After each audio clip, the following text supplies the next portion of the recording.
Hello students, myself Mr. Bhagwat sir. In last lecture, we have studied the Kepler's laws of motion. Let's revise Kepler's first law. First law, that is law of orbit, which states that the orbit of planet is elliptical around the sun, or every planet revolves around the sun in elliptical orbit where the sun is situated at one of its foci. The second law,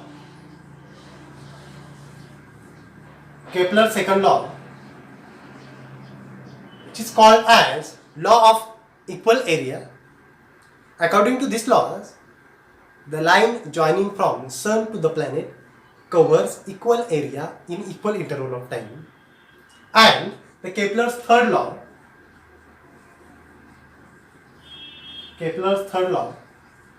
which is called as law of period.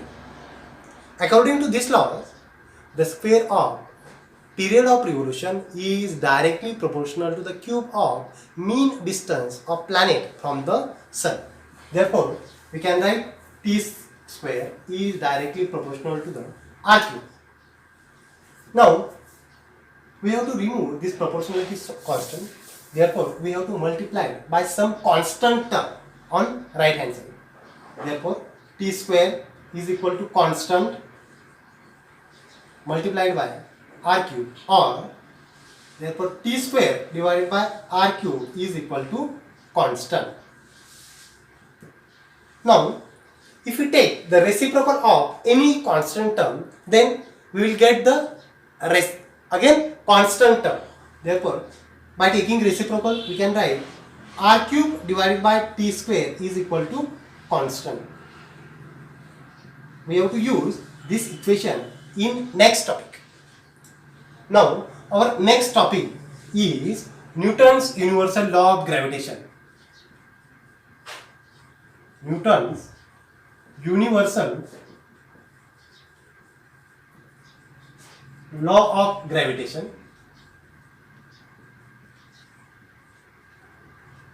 Now, according to this law, when we consider a planet revolving around the sun, we consider sun at the center and a planet is revolving around that sun. Let small r is the distance between sun to the planet, small m is the mass of planet, small r is the radius of orbit, v is the velocity of planet,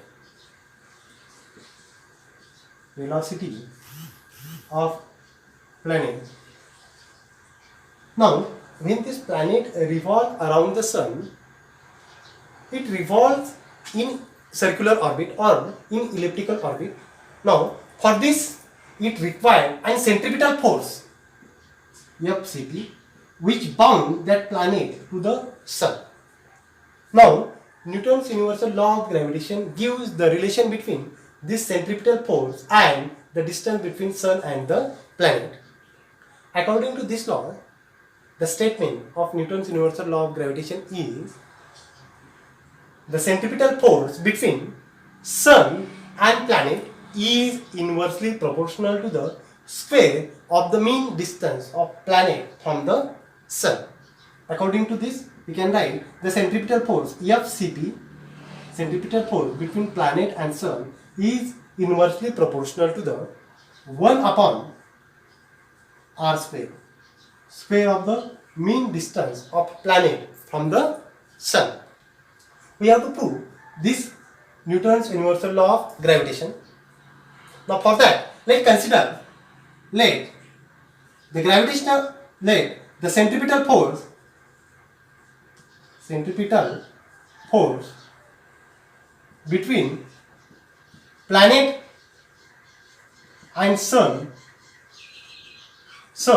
is given by the equation FCP, centripetal force, is equal to, we have studied that equation, is equal to m v square upon r. where m is the mass of planet, v is the velocity of planet with which it revolves around the sun, and r is the distance of planet from the sun. Now, therefore, but m is the mass of planet, which is constant term. R is the distance of planet from the sun, which is also a constant term. Here you can put the value of velocity of planet. Now, what is the velocity? Velocity v is equal to distance upon time. Distance upon time.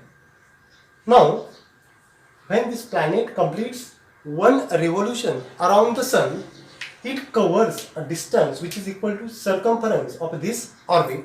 Therefore, it covers a distance is equal to circumference, which is given by equation 2 pi r divided by time required for this revolution. Let's consider that time is a periodic time, capital T.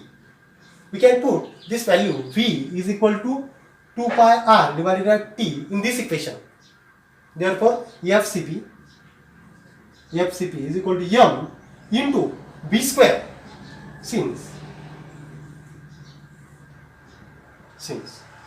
v square means 2 pi r divided by t bracket square divided by r, or it becomes as m into 2 square 4 multiplied by pi square into r square divided by this r into t square is equal to capital T square, FCT.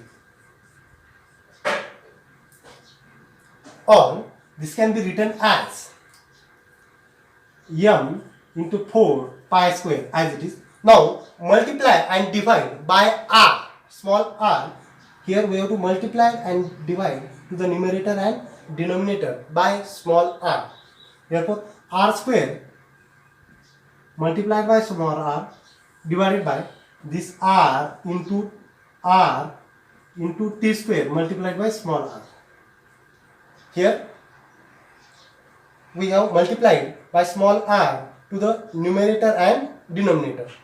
Now this equation becomes as m into 4 pi square r cube divided by r square into t square, FCT. Now therefore FCP is equal to m as it is into 4 into pi square into divided by here r square into this r cube divided by t square, r cube divided by t square. But when we consider this equation here, m is the mass of planet, which is constant term, 4 is the constant term, pi square is also constant term, r cube divided by t square is also constant term from this Kepler's third law.